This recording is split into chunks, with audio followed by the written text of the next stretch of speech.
நேற்று ஒரு கல்யாண வீட்டில் கேரளாவில் இந்த கிஃப்ட்டு கொடுத்துருக்காங்க. இதில் என்ன இருக்குன்னு சொல்லி ஓப்பன் பண்ணி பார்ப்போமா?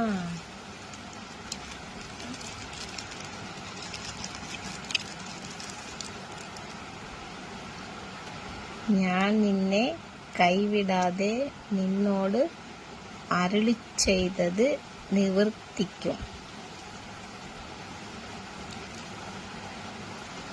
சூப்பர் வாசனம். இதுக்குள்ள ஒரு சாக்லேட்டு,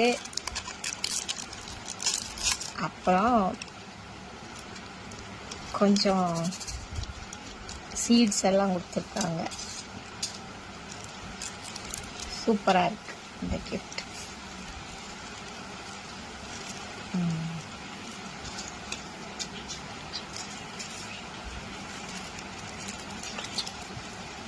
ம்